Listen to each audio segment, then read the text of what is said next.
Everyone, please welcome Prateek Yadav. I speak multicultural.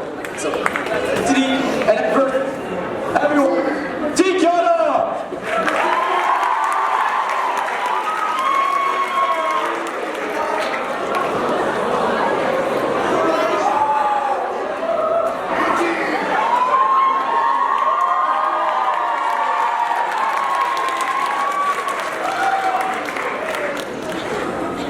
Let's talk about backgrounds.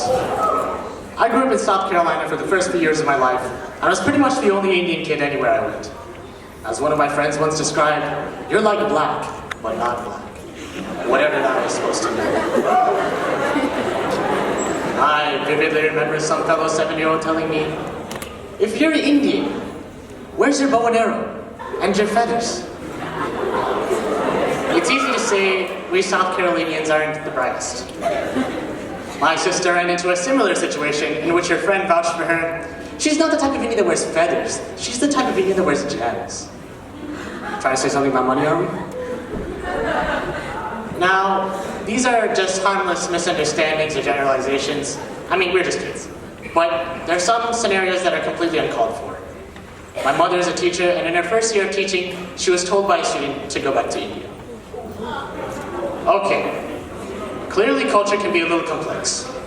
It wasn't until I moved to Sewanee 6 years ago that I truly realized how much culture there actually is.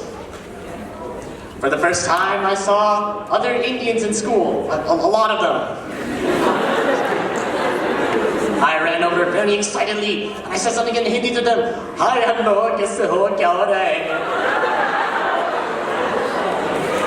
I was first met with looks of repulsion, and then confusion.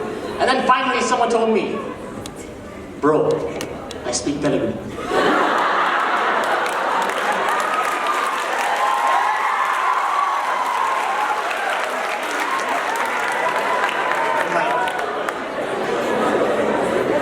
Telugu?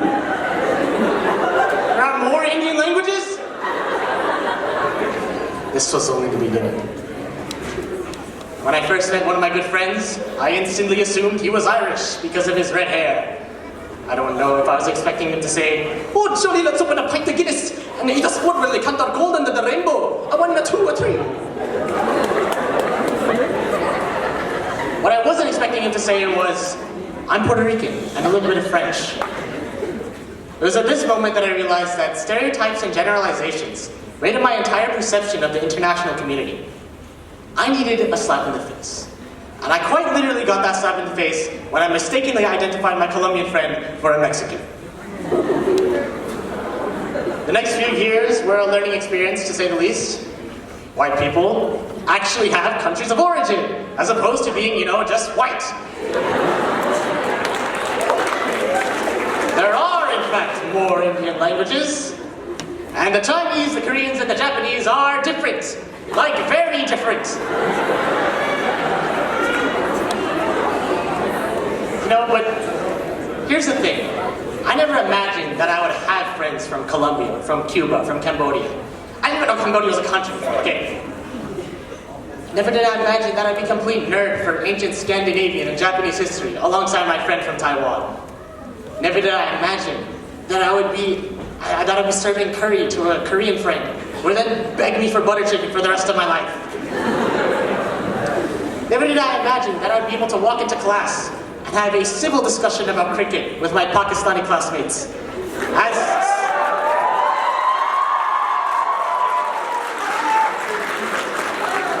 As civil as those discussions could possibly get.